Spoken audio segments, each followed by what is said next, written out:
Maintenant, ce que nous allons faire, nous allons procéder maintenant au dimensionnement de nos différents éléments. Donc pour cela, on va cliquer sur dimensionnement barre acier. Voilà. Et ici, nous allons créer des nouvelles familles. Et pour cela, il faut cliquer sur type des barres acier aluminium. On va cliquer sur un nouveau type de barre. On va par exemple faire d'abord pour les poteaux. Il faut sélectionner l'élément. Avant ça, il faut sélectionner d'abord l'élément. Donc avant cette opération, il faut d'abord commencer à sélectionner l'élément. Nous allons commencer par les poteaux et puis cliquer sur type barre. Nouveau. Le nom de cette poteau. Et il faut savoir que les poteaux sont calculés seulement au flambement. Donc cette partie, il faut cocher et il faut cliquer là-dessus. On va définir les différents coefficients. Et ici, nous allons cocher sur, nous allons cliquer sur ces petits trucs ici, plutôt, excusez-moi. Ici, nous allons cliquer sur cette partie. Voilà. Donc la première barre aboutissante, excusez-moi, c'est plutôt, je ne vois pas bien la partie là.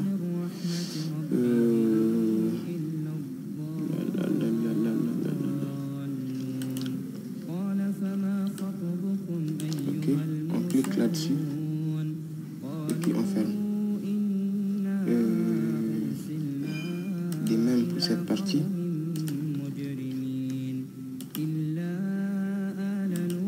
Ok. Et pour les paramètres de déversement, pour tous ces 100 déversements,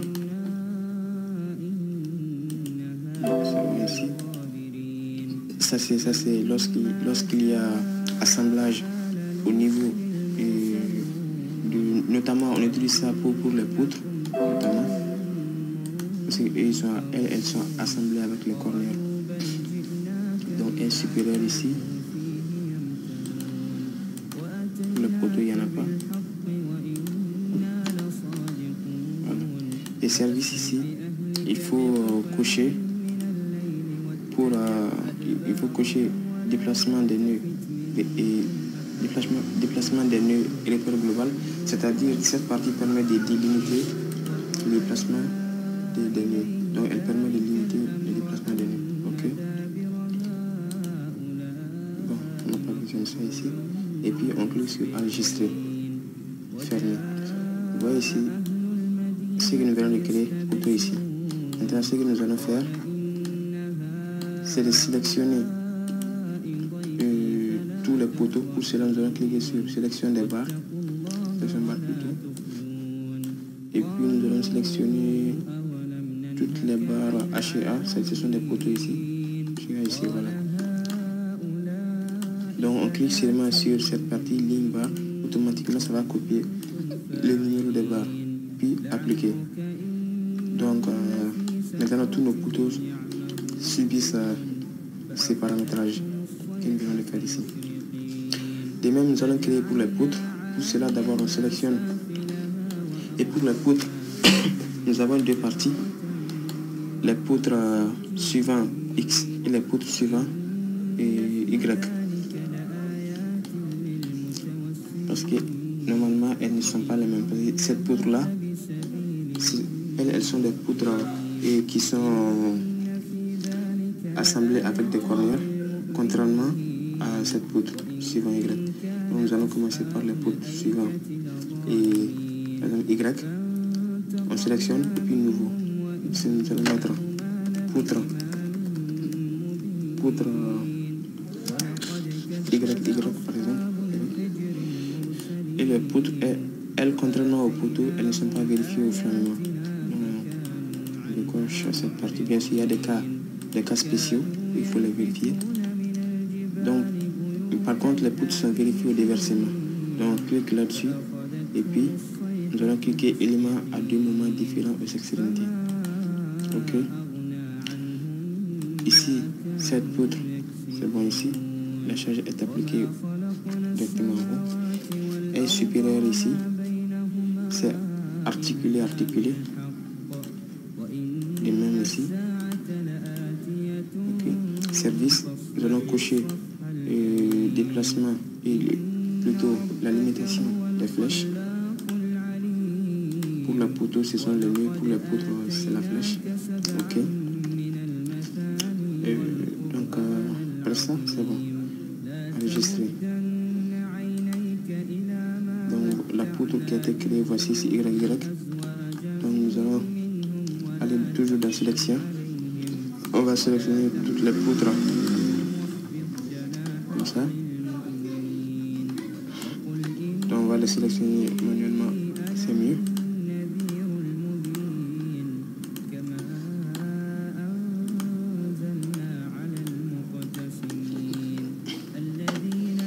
On les sélectionne tous. Toutes plutôt.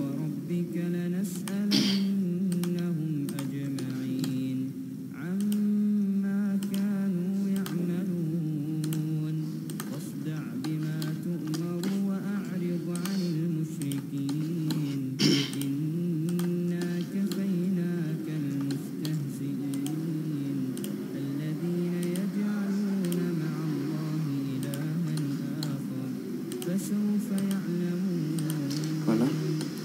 Puisqu'on les a sélectionnés ici, on va cliquer ici. Vous pouvez un peu copier et coller sur la même chose et appliquer.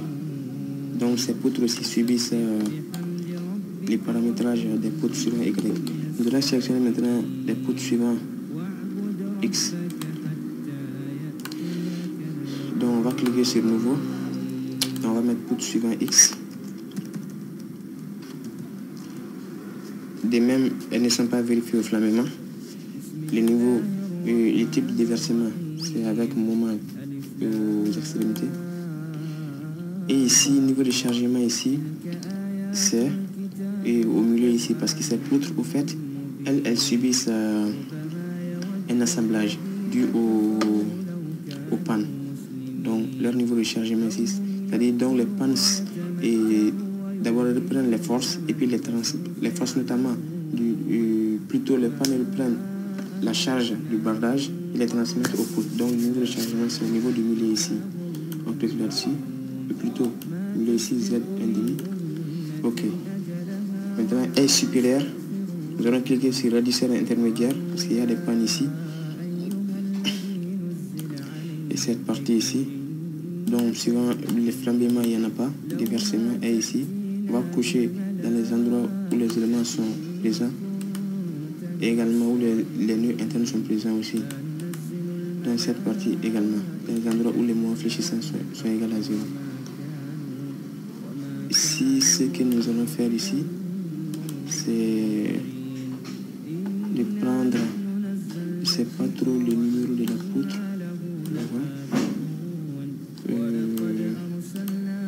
Voilà ici. Poutre numéro 4. Ok.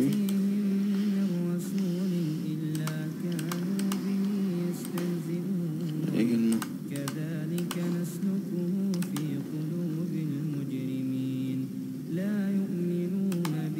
Attention, je suis un peu perdu.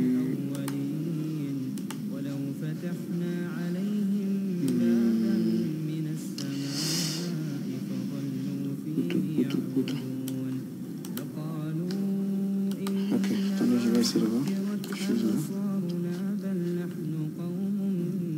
Poutre 8.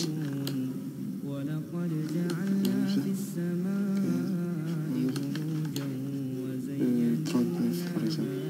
Donc ici on clique S supérieur, réduction intermédiaire. Nous allons prendre 39. Voilà. Je crois bien.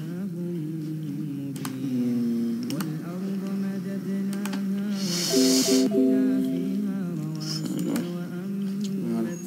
Donc on va prendre, normalement c'est la poutre 5. En fait, elles sont... Non, pas plutôt. Il y a l'assemblage entre des corners et ces poutres, notamment au niveau de ce point ici. Vous voyez, ça c'est les différents emplacements de nos différentes corners. Ici. OK. C'est bon. Donc, on va cliquer sur OK. Ici, pour le cas de charge, c'est bon comme ça. Des mêmes services, on va cocher la limitation des flèches. OK. On peut également avoir bien sûr les notes de calcul en cliquant sur notes. Pour chaque paramétrage, bien sûr, on peut voir les notes de calcul.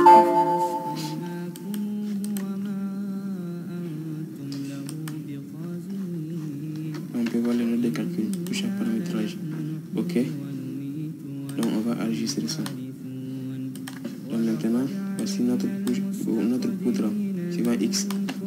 On le sélectionne et puis nous allons sélectionner toutes les poutres suivant X.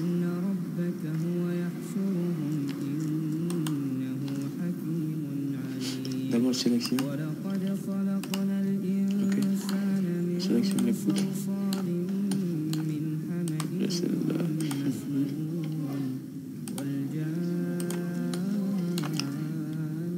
En fait, cette partie des paramétrages, elle est très importante.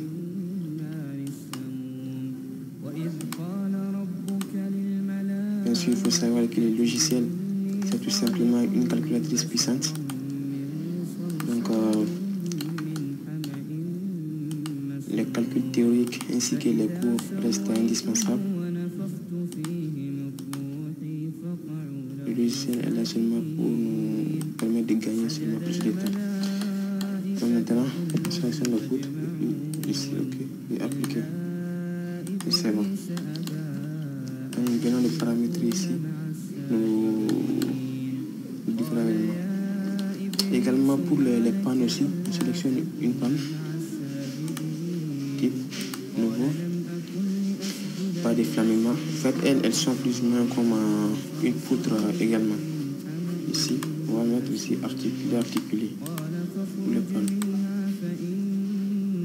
Articulé ici. Et on va mettre les mêmes flèches limitées. OK, enregistrer. On va sélectionner panne et puis sélection spéciale. On va choisir toutes les cornières 100 x 10. OK. Cliquer et ajouter. OK. Maintenant, nous allons faire le paramétrage de nos éléments. Définition de la bouteille, OK. Nous allons essayer de lancer ici d'abord, avant de calculer, on va recalculer la structure. OK. OK, c'est bon ici. On enregistre toujours. Donc nous allons sélectionner quelques éléments, notamment ces poteaux, cette poutre, cette cornière également. Donc on les sélectionne tous et puis on copie leur numéro, copier, et nous allons les calculer ici. Donc on colle les pièces et coller, et ici nous allons lancer les calculer. Donc on voit ici, voici le calcul a été fait. Donc notre poteau HR est en bon état. Par contre, et également notre cornière, mais par contre les poutres ne peuvent pas supporter la chenille. Alors, ici, ce qu'il faut comprendre, d'abord les profils sont là, et les matériaux acier, c'est les longueurs de flamènement suivant Y et suivant Z, et les combinaisons, etc. Ici, cette partie elle est très importante, les ratios. Les ratios ici, elle est très importante. En fait, les ratios sont tout simplement, c'est tout simplement les rapports entre la charge que peut supporter un élément sur la charge c'est plutôt les rapports entre la charge supportée par l'élément et la charge que peut supporter c'est plutôt, excusez-moi, et les rapports entre la charge appliquée sur l'élément et la charge que peut supporter l'élément. C'est-à-dire quoi? Si la charge appliquée sur l'élément est supérieure à la charge qui peut supporter l'élément, donc il y a instabilité. Et dans ces cas, les ratios est supérieur à 1. Si les ratios est supérieur à 1, c'est que la charge appliquée sur l'élément est supérieure à la charge qui peut supporter l'élément, ce qui veut dire qu'il y a instabilité. Donc il faut changer les ratios. Il faut obligatoirement que les ratios soient inférieurs à 1 pour assurer la stabilité. Et également si les ratios est très faible, notamment si c'est dans les ordres de... Vous pouvez voir ici c'est 0,22. Il y a également les côtés économiques, c'est qu'on a fait un surdimensionnement. Donc il faut diminuer notamment la section. On peut jouer sur plusieurs éléments. Donc on va diminuer la section, par exemple des cornières à 100 x 10. Parce que les ratios est très faible, ce qui veut dire qu'on a surdimensionné. Par contre, les ratios ici, HEA 20, 0,78, ça c'est très raisonnable. Notamment, il faut prendre les ratios compris entre 0,5 à 0,8 par exemple. Ça c'est notamment c'est économique et la stabilité est assurée. Par contre, ici, les ratios est supérieur à 1, ici, vous pouvez voir, c'est pour ça qu'il y a instabilité. Donc, la solution ici, c'est de changer la section de nos IP, c'est-à-dire il faut les augmenter. Donc, pour cela, il faut seulement cliquer sur la chose, partie où il y a erreur. Donc, ça ouvre cette fenêtre. Et ici, ce que nous allons faire, c'est de sélectionner les chiffres à côté des IPE, c'est-à-dire la section. On supprime et puis on clique sur automatique. Vous voyez, ça donne une section plus grande pour pouvoir supporter l'élément. Donc, il faut cliquer ici sur changer et OK. De même pour cette poutre, par exemple, on clique, on sélectionne l'élément ici, automatique, et puis changer, OK. On voit ici, on va d'abord calculer d'abord la structure. Après les calculs de la structure, nous allons cliquer sur, on va fermer ça, cliquer sur calculer. Vous voyez ici automatiquement, ça a changé la section ici. Mais pour cette poutre également, les ratios, on doit encore augmenter la section. Vous voyez pour cette poutre IP220, les ratios est maintenant à l'ordre de 0,79. Ce qui veut dire que c'est acceptable. C'est économique et puis c'est résistant également. Mais ici, 1,03, nous devons changer la section encore. On clique là-dessus, on sélectionne l'élément, les chiffres, les nombres plutôt, on le supprime automatique, 240, changer. Oui. OK. On recalcule toujours la structure.